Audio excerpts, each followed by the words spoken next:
হঠাৎ করে বাসায় ফ্রাইড রাইস খাওয়ার ক্র্যাভিং হচ্ছে, বা হঠাৎ করে বাসার মধ্যে মেহমান চলে এসেছে, চলেন কিছু ইনগ্রেডিয়েন্ট দিয়ে খুব ইজি উপায়ে আজকে ফ্রাইড রাইস বানিয়ে দেখাই।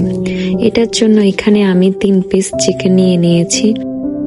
আমি চিকেনের মধ্যে আদা বাটা, রসুন বাটা আর পেঁয়াজ বাটা দিয়ে দিয়েছি। আমি এগুলো সিদ্ধ করার জন্য রেখে দিয়েছি আলাদা করে।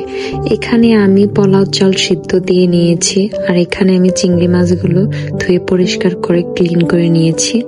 সিদ্ধ মাংস আর প্রনগুলো সাইডে রেখে আমি চলে আসব চিলি চিকেন বানানোর জন্য। এখানে আমি ঘরের মধ্যে ঘরোয়া উপায়ে 2টা ইনগ্রেডিয়েন্ট দিয়ে চিলি চিকেন বানিয়ে নিচ্ছি, আর চিকেন স্টকটা এখানে আমি ইউজ করেছি। যারা আমার ভিডিও দেখে তারা অবশ্যই জানে যে আমি চিকেন স্টকটা কখনোই ওয়েস্ট করতে দিই না।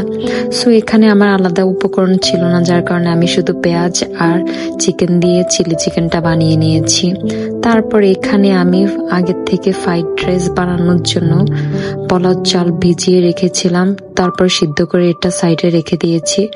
আমি এখানে একে একে করে সব ধরনের সবজি দিয়ে দিয়েছি, ডিম দিয়ে দিয়েছি, প্রন দিয়ে দিয়েছি, আবার সসেসও দিয়ে দিয়েছি, আবার মাংস আলাদা করে দিয়ে দিয়েছি। সো এখানে আপনাদের প্রয়োজন মতো আপনাদের যে আইটেমগুলো ভালো লাগে ওই আইটেম দিয়ে বানাতে পারেন।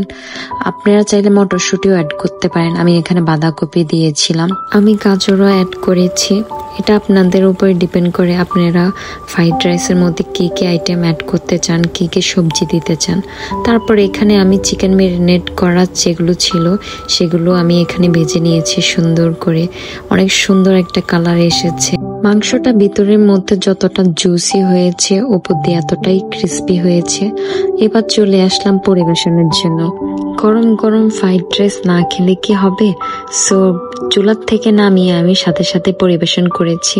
সো খুব কম খরচে, খুব কম সময়ে ঘরের মধ্যে যা ইনগ্রেডিয়েন্ট আছে সবগুলো দিয়ে আমি ফ্রাইড রাইস, চিলি চিকেন আর চিকেন ফ্রাই বানিয়ে নিয়েছি।